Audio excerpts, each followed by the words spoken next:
before we get to the questions, I want to talk a little bit about what you guys have been working on recently this year. I know you guys have done a lot of work on optimization, for instance, of audio code, and when I first heard that, I was a little surprised that audio code is not something that generally I think the average gamer thinks about needing to be optimized. What can you tell us about your work on that?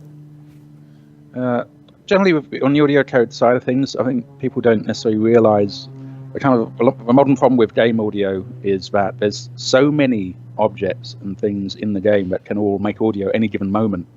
It used to be that you couldn't actually trigger enough audio in games in the old days when I started, and now it's just mostly that everything should have a sound of some description, and it's actually paring it back. We spend a lot of time doing that, trying to make sure that the experience is optimized for the user.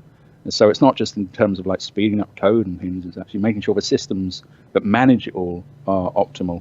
And yeah, at the moment we're doing a lot of stuff with what we call thread safety, which is to make sure it works over multiple cores and stuff like that. So Zing, that's a term at the moment, isn't it? Yeah, it seems thread to be. safety. We keep hearing it from them. So yeah, a lot of it is that's making more optimal. That is largely what they're doing in terms of optimization right now. But we're always kind of, because it's obviously an ever-running release, it's always, we're optimizing kind of all the time as we go. And that's still quite difficult for us because we're downstream from so many other disciplines who can throw us a curveball in terms of what their systems do. So it's not just optimizing in terms of just getting it running, which half of it seems to be maintenance. It's keeping the quality up as well. Okay. Mm-hmm. So yeah. One of the things I noticed, we've spent, and tell me if I'm wrong here, it's possible it was in my head. Did the ambient sounds in Port Olisar and in Korea and Grimhex change this year? I've spent like 2 years in Port Olisar, and I swear when I log in this year, it just feels different sound-wise. Am I imagining that? Yeah, I think there might be something strange with your brain or something, Jared. And no, I think we like I say, we're always. I mean, Phil, you can probably actually answer this better than me, but I just want to get that dig in. Nice. We've done some reworks on the ambiences for pretty much all the locations. Because we've had some juniors join the team recently, and putting them through the paces is first and foremost putting them through ambience passes on new locations. One, it's great to get new ears on each location and stuff, and move away from the status quo. And two, to train them up in the editor and get them used to all the tools that we use.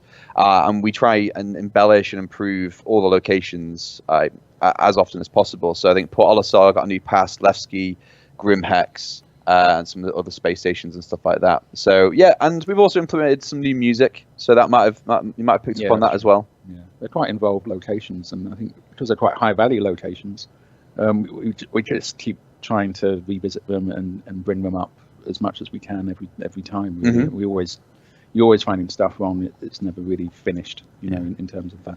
A lot of the times when I get to play the game, I'll start it up here at the office, and then I'll get a Skype call will happen, or an email will come in, and I'll have to stop. So I find myself listening to the ambient noises probably more than anything else, because half the time when the game is running, it's running on the side monitor. I'm sitting there in an email. So it was just one of those things. Like I think I'd gotten the ambient noises of Olisar had been so ingrained in my brain that was instantly recognizable to me. I'm like, whoa, this changed. Something's different here, even if I couldn't actually identify what was different. One of the things I know you guys are working on, and I was reading about it, a refactoring of the weapon audio system. There was something called the weapon perspective sets. What is that? I actually don't know what that is. I just remember it when I was reading about it. It sounded like it was something about how the weapons can change in different environments. Am I right or am I wrong? You tell me. Mm-hmm. Do you want to say that? You can take it. So the designer that's looking after the weapons primarily at the moment is Barney Oram, great chap, and what he's doing is trying to put a bit more fidelity into the different perspectives. So that's third-person perspective, primarily NPCs. So obviously, as a player character, you have access to all the weapons, and you play that from a first-person perspective, and then a not too far third-person perspective. But what we were doing is adding more depth and character to an NPC at different distances, firing those different types of weapon at you. So if they're, say, 150 meters away, it'll sound very different if they're 100, 75, 50, 25, or right on top of you. And we do that by introducing and taking away different layers based on distance. So if an NPC is firing a weapon at you at very close range, you'd possibly hear more of the mechanical workings of the gun. And then if you're really at a far distance, then you would just hear the boom of the shot. Gotcha. That sounds cool, actually. That actually brings me to something. We've got Sound Sim. We've got something called Sound Sim now, and that's the thing. You know, everybody knows in space, no one can hear you scream or whatever.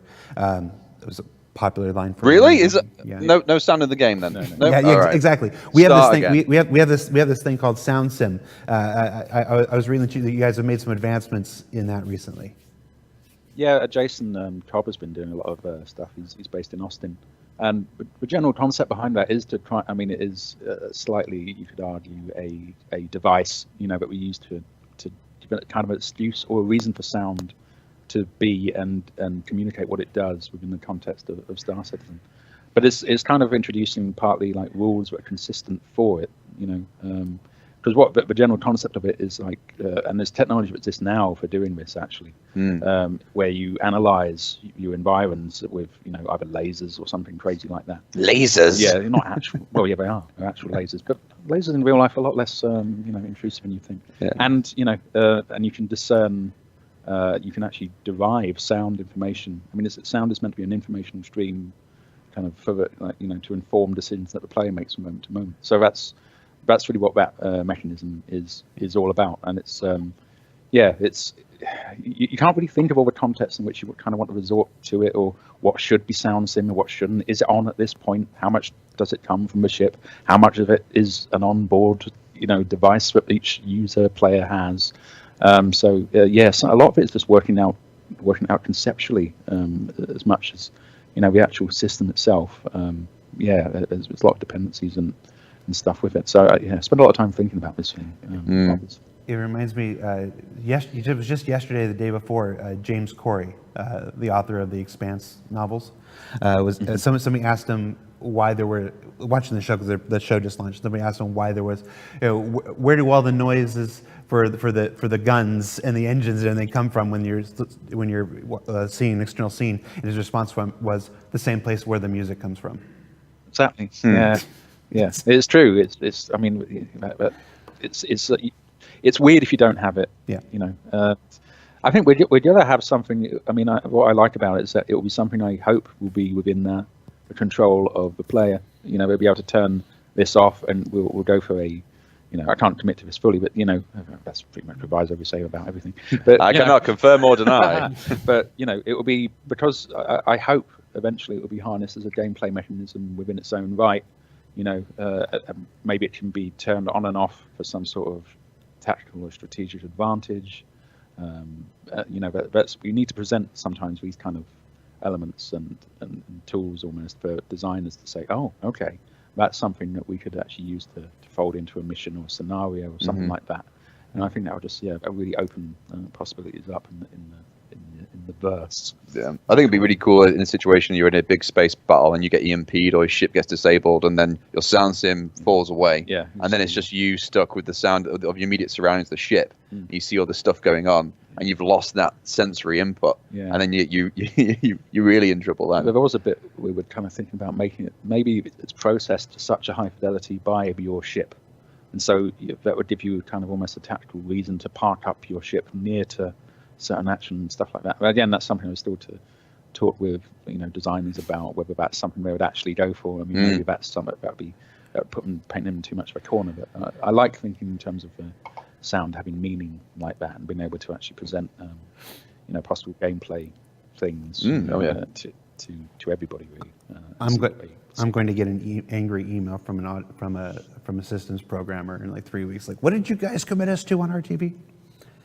For that, we had a feature on ATV. Not a feature. It was we showcased a lot of your work recently on ATV. One of the things that caught my eye was the sound effects recording. When you guys were in there doing Foley recording, and you had it mapped to a MIDI keyboard. Ah, yes. And my question there is, have you ever tried to play Stairway using nothing but Foley? I was actually, it was more of a kind of, it was more Jazz Odyssey. If we're going to swap references, Jared, then that was more of what that was. Nice. I'm so too young for this. Yeah, no, you are. It's a I don't know Spinal what you're Tap, talking about. Spinal Tap reference. Jared will know. Oh yeah. And it just kind of went on, and I was just a lot of that was playing around with lots of different low-end frequencies to see where objects would resonate in interesting and sometimes just stupid ways. I think, What were we using? Oh, all sorts of metallic objects, And what were we resonating it with?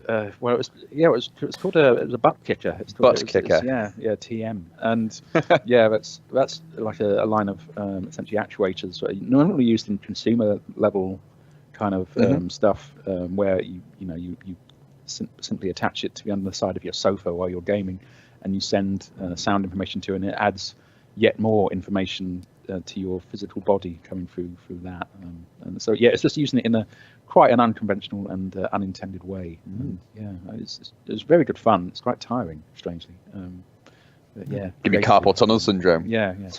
Jazz keyboard isn't really my thing. We found out. Yeah. All right. So first off, I've been looking at the chat right now, and if you haven't seen a Spinal Tap, you're wrong. And you're in a world of wrong, and you should go see Spinal Tap and turn it up to 11 when you do. It's one louder, isn't it? It is one louder. Yeah. Holy, can we please have just an audio slider or something? Just one, that just goes to 11 for no reason. Yeah, but isn't that just like? Can you just make 10 like a little bit louder? But this is one louder. I suppose. This is one louder. All right. So yes, we've been collecting questions from the chat. We also collected questions throughout the week in a dedicated thread up on Spectrum for the folks that couldn't join us here. We're going to start getting into some of those questions from the backers right now. Right now, I'm going to take the first question that was from the live chat here. It's kind of loaded, but I'm curious what your answer is going to be. How many simultaneous sounds can be played at once? Do you have that number just on the top of your head? You mean in the game, or just in the universe in general, in reality? It's a very open question. They don't specify. I'm going to go with within the game. All right. In the game, right? I think there is a limit. I think there's actually a hard limit of 256 at the moment. I think I set that myself, even in the Wise project. So that is literally how many you would. And again, that's one of those ones that's actually people assume that more is better, and it actually. It kind of isn't, and we spend a lot of, like I said earlier in the show, we spend quite a lot of time working out what the player should be hearing from moment to moment. So actually playing 256 at once isn't really a desirable place to be. There's only so much kind of perceptual bandwidth we have as humans, at least most of us are. And, that's why, it needs managing a lot better a lot of the time. I think you can only perceive 12 individual sounds at any one time as individual sounds. You can only track 12 in the real world. Okay. I think it's a very. I think it's I'm thinking about how many threads there are about frame rate and how many frames the human eye can see and whatnot. We're about to start a sound thread. How many sounds can the human ear hear? Analog versus digital. Yeah, well, there's a lot of differences between them. It's there's persistence of vision and persistence of audition. I think they technically call it. They're quite different things. So we think about it quite a lot. Actually, that's what I do. It's like the thing, you can have a really, really nasty picture but great audio, and you perceive it better. The actual picture. But then if you have a great picture and nasty audio, then you can't engage with it at all. Actually, it generally degrades the perceived quality of the visual. Yeah, so good audio can make something bad look better. Yeah, and that's what I was going to say that's what we do, but that would be so cruel to everybody. It's not really fair. It's all us. Yes. I actually just saw an article this week about a new study that says that on like news broadcasts and stuff or speaking engagements, poor audio leads to people not believing what the person is saying. Yeah, that's right. I circulated the same thing. When I've got a poor audio recording of what's up, the content of what you've been saying is great. But if it's a poor audio recording, it's less believable to people. So, as in you believe it's fake? Not necessarily. It's generally less. You think it has less veracity or whatever. Resonates less. Yeah. I'm just realizing that the place I saw it was on your Twitterly. Right. Well, looking in all the We're good so places. meta, aren't we? Yeah. I didn't Talking realize about- that. I didn't remember where I'd seen it until you said, "Yeah, I saw that too." I'm like, "Oh, that's right." I heard it about on an episode of Around the Verse to Verse, strangely. That's this. Right. It's to recursion. I love recursion. Going back to the Spectrum thread, where people were able to submit their questions throughout the week and then vote on which ones, the most voted question on in that thread was some movies like Interstellar and Cloverfield, or games like Alien Isolation, have an ingenious low bass down to 20 hertz.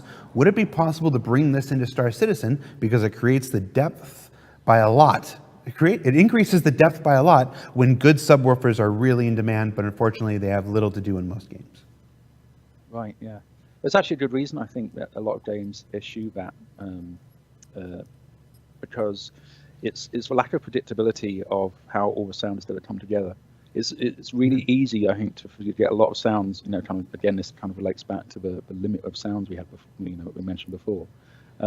If you actually have quite a few sounds playing at once that all have this low-end content, it creates a mush. It becomes very ill-defined, and you'll find that actually a lot of the.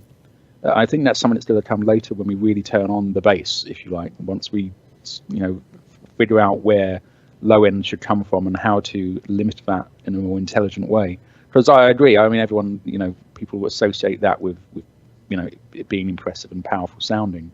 I just really don't want to, essentially muddy everything at the point. At this point, particularly, it's partly mixed tech that we have to bring online for that.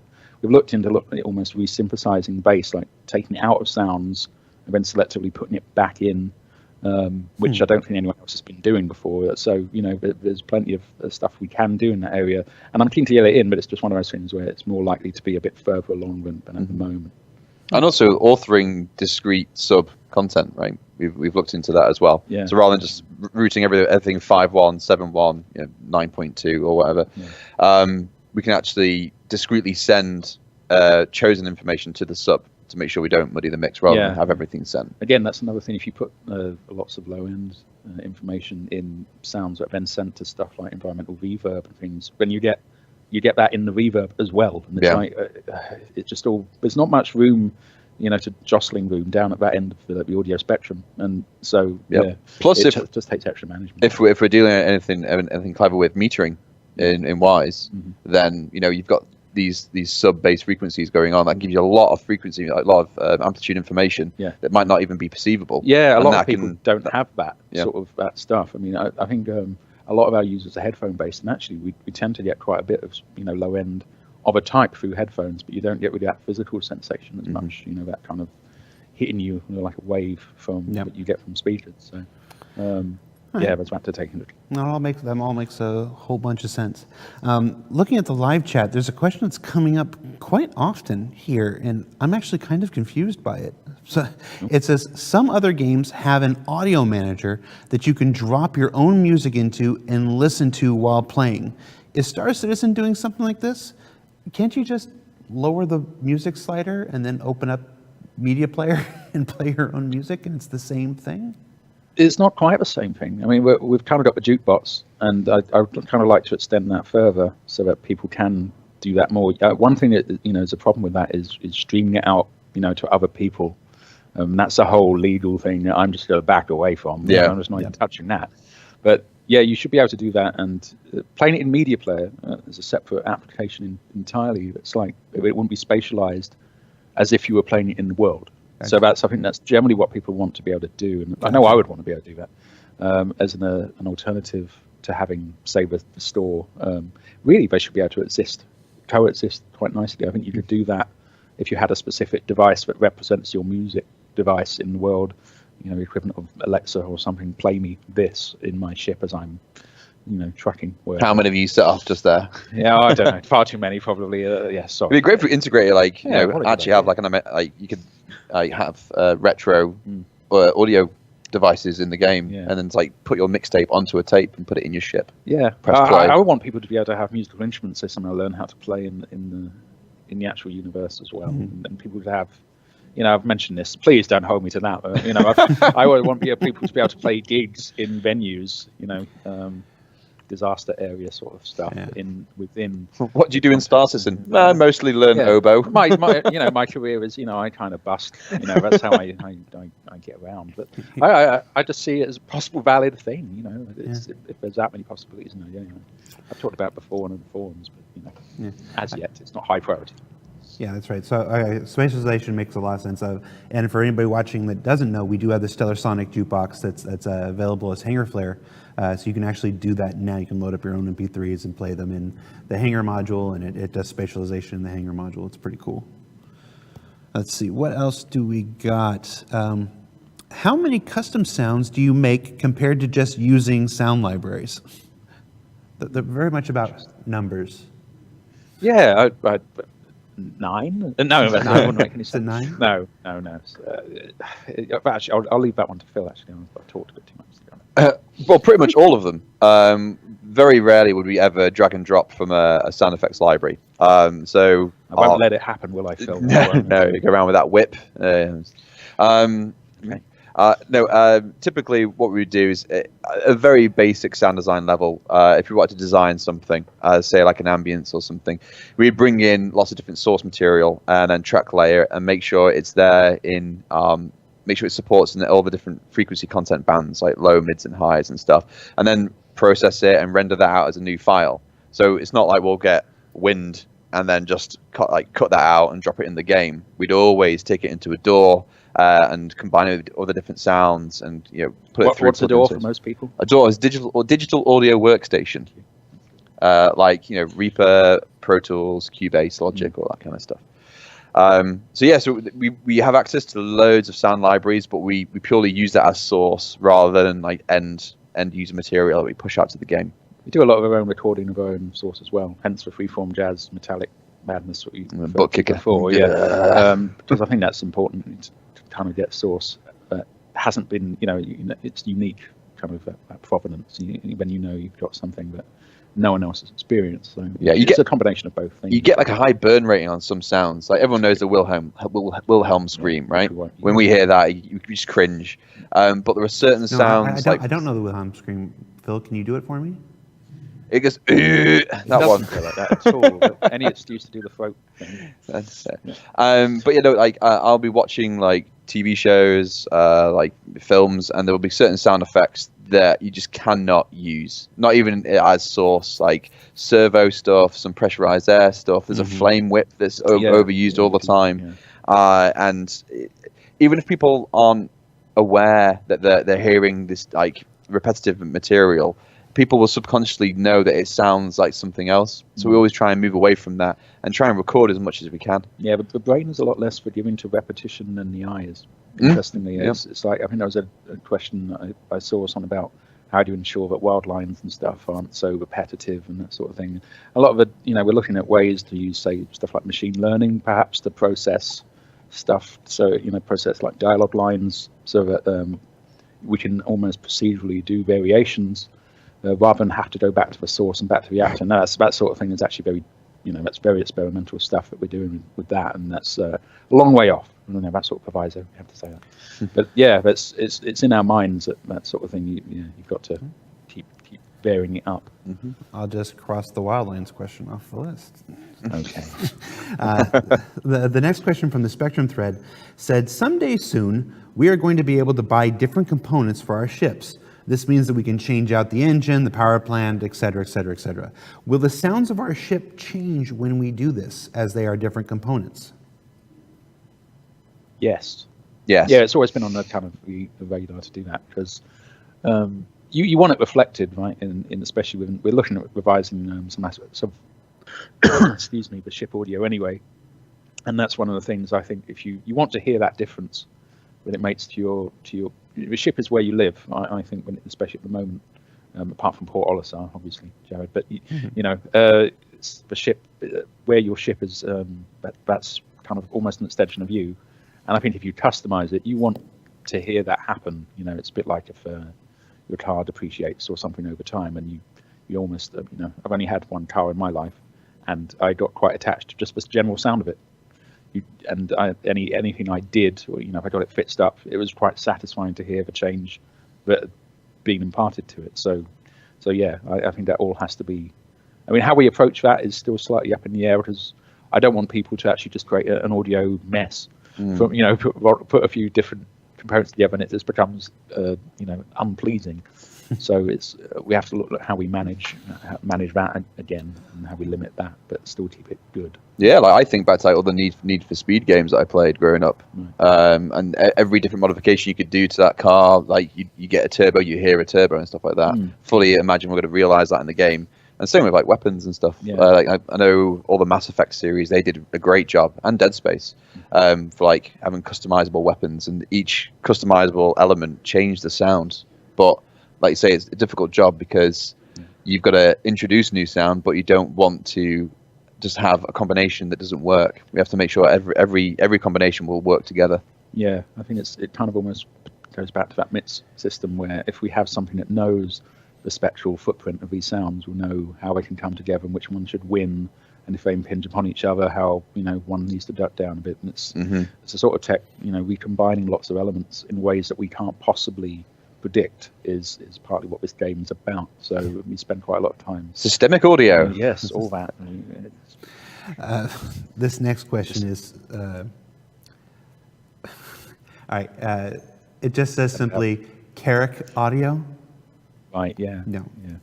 No, I agree. Yeah, I agree a lot with that question. Yeah, there's a lot of depth there. Yeah. It's almost too much to cover. Well, I don't know what I should say. I mean, the Kerik's been ready for quite a while, and I don't know really why they haven't decided to kind of put it out there, because we're on our second revision, in fact.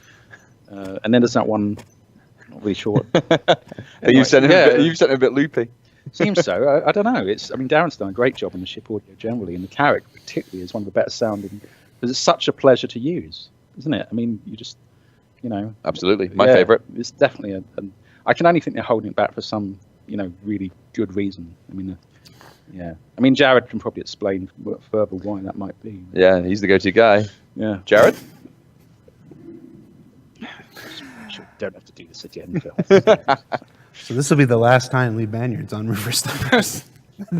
Your brilliant plan worked. No. It did, yeah. Did you submit that question? That's brilliant. No, I didn't. That would have been brilliant. Just in case there's any doubt, people, the Kerik is not in active development. We'll let you know when it is, I promise. I don't know what Jared's talking about, to be honest. It's fine. It's like, I fly all the time. It's ready to go. I also see people asking, what does the space whale sound like? You guys are a bunch of community. Thank you. Let's see. Let's find a question from the live chat. I goes, here's an interesting one. Is the music affected by what's happening in the PU to the avatar? The example they give is like when you drink from the alcohol cabinet, your spatial awareness goes, your vision goes, and the control of your character goes. Are there things that can happen in the universe that would affect how you hear the sounds of the music, like a grenade going off and tinnitus in the ears or something? Well, it's interesting because we've got the split between diegetic and non-diegetic, and what that means is diegetic is in the world, so in the situation that you are. So you hear music from a radio, that's diegetic. Now, when you hear score, like you would hear in any kind of film, that's non-diegetic. So nothing in the game would really affect how that would play back, regards like sound quality, because then you're bridging the gap between the two. But certainly for anything that happens in the game, so if you've got music coming from a radio or a PA, and a flashbang or a grenade goes off near you, that's an attack on the senses. So how it would affect you visually, there'd also be supportive audio effects, like taking out the top end, typical thing. People bring up like high whine and stuff like that. But yeah, I don't think there's anything that would change like playback speed or quality of playback. But obviously the game responds to action in the game. So if you're doing nothing, you're stood around in FPS, you'll get ambient stuff. And then if enemies appear and combat starts ramping up, all the music responds to intensity and mood. And that'll blend between different intensities of music and music suites and stuff like that. Again, it's kind of one of those things where if you make the dynamic score, too reactive, it kind of can devolve or dissolve, one of those words, into something of a mess. So you have to be quite careful and fussy about what you tie it to. Yeah. So if you did tie it to certain things that are kind of very easy for it to be reproduced at a high rate. That can just lead to stuff that it doesn't really give you anything good. No. It can be. And a big bugbear for both of us is when a music cue happens before the actual action in the game is perceivable. Yeah, it's like a stinger. Some people like that. Some people like almost to get gameplay cues from the store, and I noticed some games do that, and that's fine if that's the way they want to go. I just kind of think that should be more something that the game audio does with some, proper real informational system. There's obviously these rules can be broken and bent, but it depends on the situation. But that's my general rule is that there should be some other information stream, and then the music in the store can react to confirm that perhaps. Because you just don't want it giving the surprise away before it really happens. All right, we've got a question here about VoIP, but after that Kerik question, I'm going to skip it. Let's see. Will there be acoustic indicators for wear and tear, like engine sounds changing or coolers giving a sizzling noise when they, begin to break down or they're damaged? It's actually something we talked about probably a couple of years ago or more now. I always thought it would be great to have a age and per use parameter attached to almost anything you can come into contact with. So even like doors, cupboards, how often you use for your bathroom, whatever, that could be used to inform a certain parameter that you could tie into depreciation. They call it wear and tear. Like I say, degradation. I like it. No, it's not degradation. Degradation. That's more negative connotation. I'll name the parameter degradation. Okay, fine if it's as long as it does the job, I don't mind. So that's actually something that we've been pushing, like I think a serialized variable. They call it technically. I can't remember. They would have to. I'm not that codey. But yeah, that's something that I think that's fascinating. Actually, you could have something that if you use it, 1 to thousands of times, but you could actually have it subtly change over time and become something different. And then you go and get it repaired, and it's back to pristine again. I think that's that sort of long form kind of stuff. I find it's fascinating. It hasn't really been done much. Absolutely, because I think there's a big simulator part to the game. And imagine if you don't maintain your car, then every now and then it's going to fail. So imagine you get into your Hornet and you've just been smashing it in the verse, and you've not actually took care of it, and then something happens. You get in your ship, false start, or a panel falls off. It could apply to so many things in the game. But it's it's particularly persistent. You could have clothing that does that. That can wear down, and we can try and or guns and somehow start to jam and the sound getting. It all depends. They'd have to reflect that in the actual, it jamming. But there's a lot of things we can do to indicate that, hey, this is on the way out, or I think one of those classic moments when you driving your first car, when you've owned your first car, is that when you have to take it into the mechanic. My car is making a weird noise. You don't quite know what it means, but I mean that's your only indicator. The warning light hasn't come on. You don't see anything. You don't see a drip or anything, but there's a noise that the car is making now that it was never made before. So that indicator, that basic fundamental indicator that something is wrong with your vehicle, I think is an important part for me anyway. Yeah. All right, another question from the live chat. A couple weeks ago, it was mentioned that you were using high and low frequencies on metal in order to imitate ships entering atmosphere. Can you go into more detail on that and maybe any other interesting tactics you've used to get audio? That sounds like it's talking about the butt kicker session that we were talking about. Is that what do you think? I mean, yeah. Go on, you go into it more. I'm trying to think what else that might refer to. Well, I think that's pretty much it. That's the butt kicker session. So we booked out a studio, padded out the live room, and we actually went to a scrapyard just down the road, and we threw all this scrap in the back of a van. We turned up and we're like, we want to vibrate your metal. Is that cool? And the guy's like, yeah, all right. You know how to take that. So we were going around like hitting things, dodging rats, and then we took it to a big studio and we got a Reaper session with a MIDI keyboard, play that through a synth into the butt kicker. Some of my best work, I think. Yeah, you're a jazz wonder. Okay, thanks. And we just played different profiles and vibrated different constructions of metal and stuff. And that was really just to try and capture different materials vibrating at different frequencies, which we can use as source to implement for ships when you're coming into atmosphere or whenever a ship is under duress. But we've done other recording sessions. I think a while back we did a cool gun recording session at Copehill Down, which is a military training facility in the Midlands. and we recorded 50 caliber machine guns, a 50 caliber sniper rifle called the Destroyer. Now, I was about 6 meters away from that when it was being fired, and the pressure wave that came off that was like compressing my sinuses. Oh, okay. It was insane. But that recording session wasn't about getting the shot of the weapon.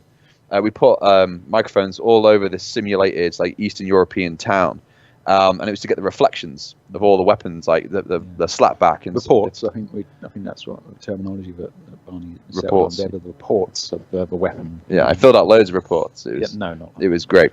But yeah, we try and get out and record as much as we can, because sometimes, frankly, the scope of this game is so vast. There isn't stuff there. There isn't libraries that we need to actually draw material from. So sometimes we have to go out and record bespoke stuff. Yeah, we've got to do more of it as well. That's something I want to do more of over the next year or forever, really. Yeah, keep going. It's definitely one of the perks of getting out and getting stuff. I mean, knowing this hasn't been heard anywhere else. It's especially the weapon stuff. There's so much scope.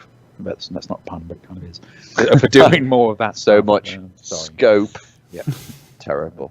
I don't know what the trigger was. Oh, Never God. I apologize.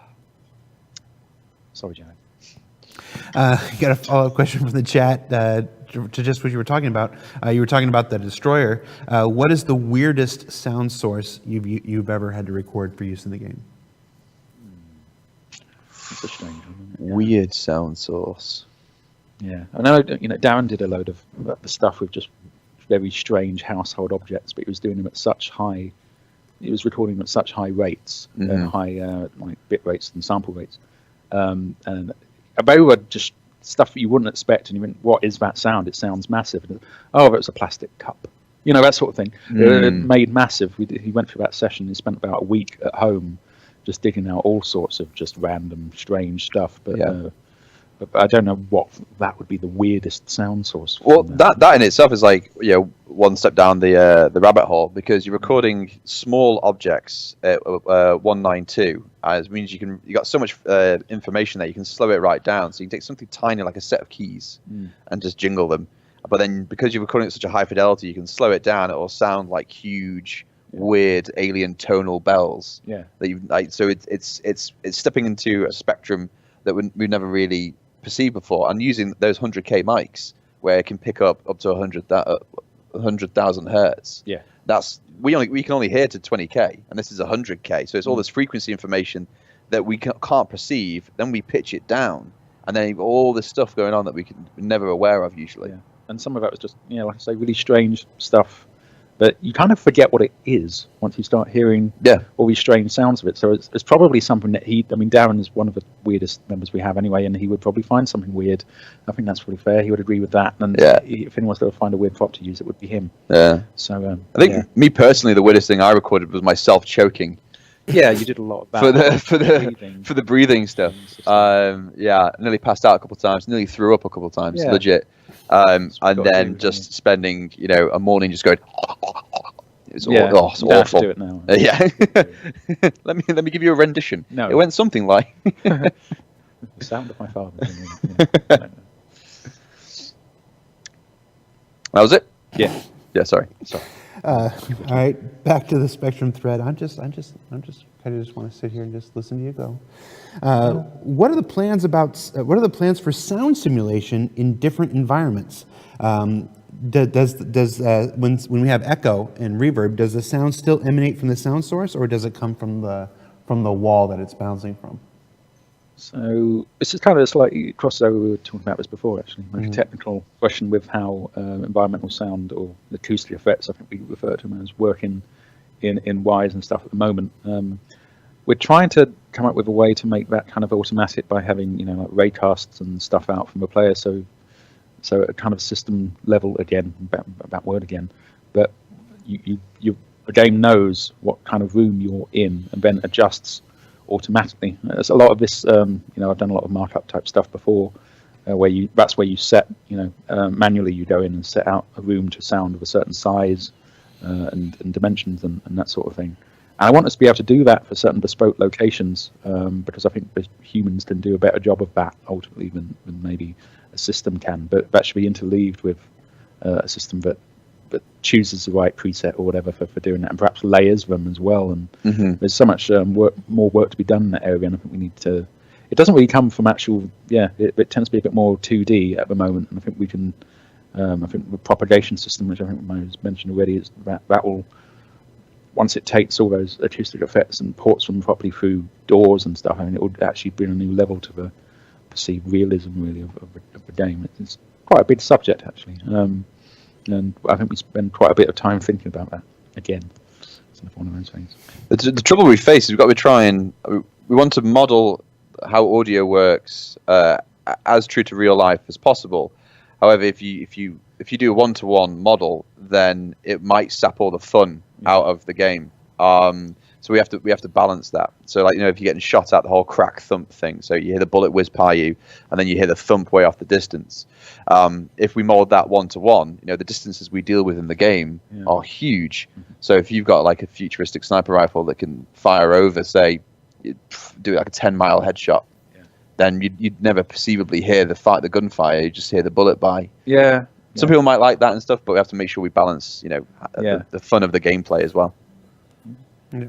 It's usually where Phil will say stuff like rule of cool. Rule of cool. So I don't think there is a rule of cool. I think there's maybe a set of rules that may end up cool if you're lucky. You're so square, man. Yeah, Sorry, I'm having to respond to an email. Yes, Phil was talking about choking himself, but it was for work, so it's okay. Yeah. We've mentioned several times. You develop, you bring it to the point of realism, and then you bring it back to the point of fun. It's kind of an overarching rule for every aspect of Star Citizen.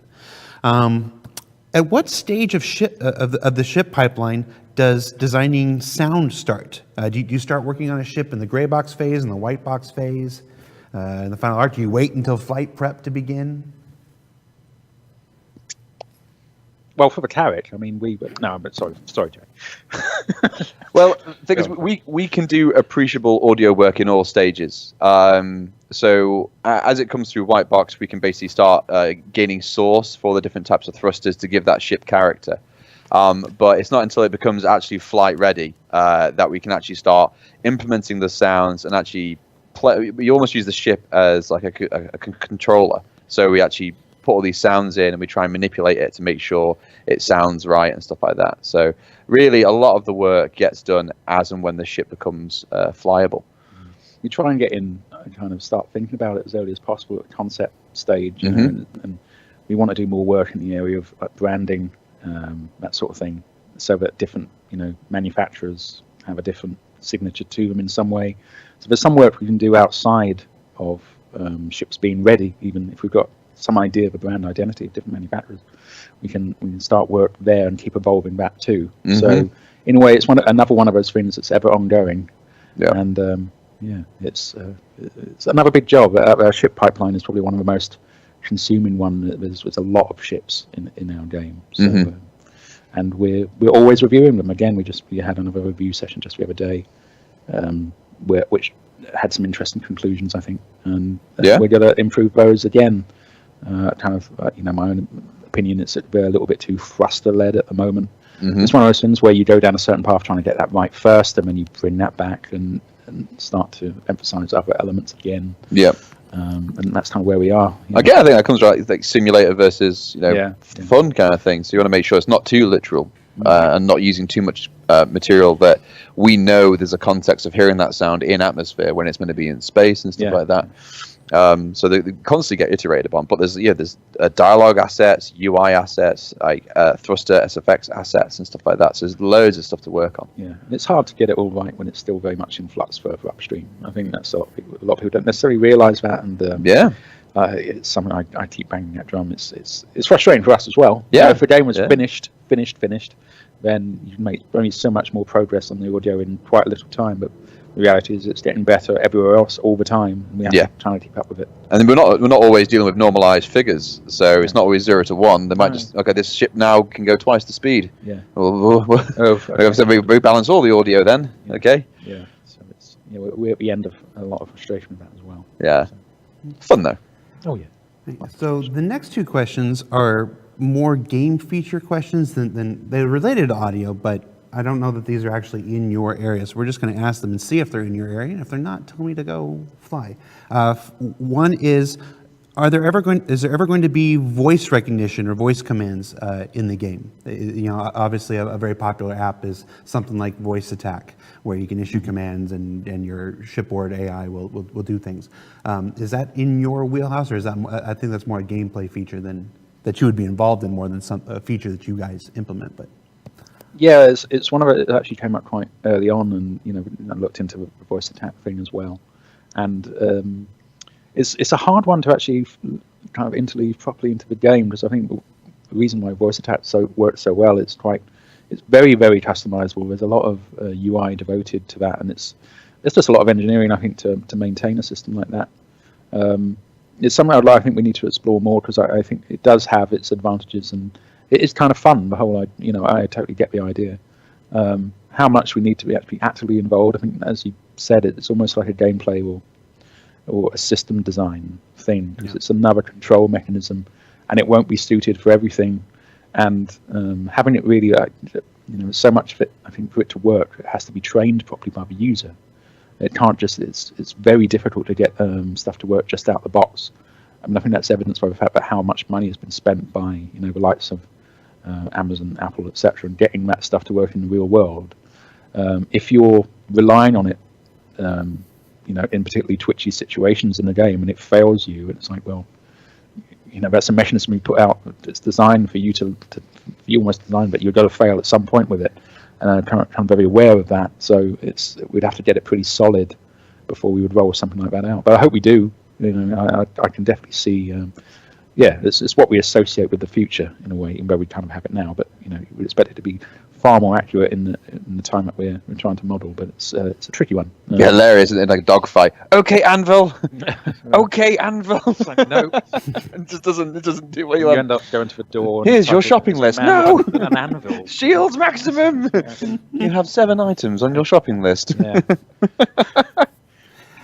I can't say what I just thought about. And then finally, what is your current involvement in VoIP? Is this in your realm? Is it in the realm of again other game system designers? What can you tell us about voice over IP? Yeah, it's a bit of it's part of a VoIP, I suppose, a face over IP. It was kind of folded into that. It started off as pretty much a VoIP thing and kind of slightly bloomed out. It's still an ongoing thing. It's slightly out of our hands, slightly, because there's interdependencies with other systems and other kind of in-game applications that we're not working on directly. So we're supporting as much as we can and trying to push it through as much as we can from our end. And a lot of our tech is in place. It's just there's other sort of gnarly stuff, I suppose, that we can't necessarily influence directly. That's kind of what we're waiting on. And It's sorry, Joe, go on. Go ahead. I was saying it's just a bit of a beast now, because the voice is the main player interaction with it. People assume it's audio owned, but there's so much going into it. It touches on so many different teams and so many different systems that obviously the voice interacts with the systems, but there's so much under the hood that takes into account different disciplines. But I think it'd be a great feature to be able to fully flesh out, to be able to speak in the world, in the game, have your voice sound as if it's propagating in that space. Yeah. We've got a tannoy system. We could, have a microphone in your ship on the bridge, and you could press a button, and then your voice could be propagated through different PA speakers in the ship, like an Idris or something, and you can communicate directly with engineering and get your engineer to do something.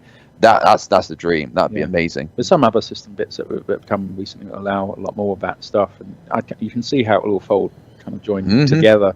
And I think we'll kind of hit some sort of tipping point with it, and suddenly a lot of that will roll out at once, and it'll be almost like a sport for the stuff you can do with it all. Prank call your friends. Potentially, yeah. I hadn't thought of that one. I'm happy. I'm pleased you mentioned that the shipboard intercom thing. My grandfather served in both World War II and Korea, and his job in the Navy was the guy that had to relay all the orders from the captain. The captain would issue, and him in a very calm and he goes, "He wants you to stop sucking," or whatever. But Right. Yeah. but yeah. So I tried to do that with the team. It just doesn't seem to go down so well in this. I just have to text it instead, don't I? Yeah, well, walking around with a megaphone isn't the most subtle way of delivering a message, Lee. No, but we'll let it slide. Yeah. Send it via Raven next time. Yeah. We'll get it. I actually have his. I can't get to it now, but on the set where you can't see, there's actually a thing for the ship he served on. He served in the same ship for both 2 wars. It was pretty good. All right, You did a guys. good job then. Yeah, no, he served on it for World War II and then mustered out. And then when Korea happened, he re-enlisted and got assigned to the same ship in the same job. No way. Yeah. So, all right, guys, that's it. You made it. We're done. Right.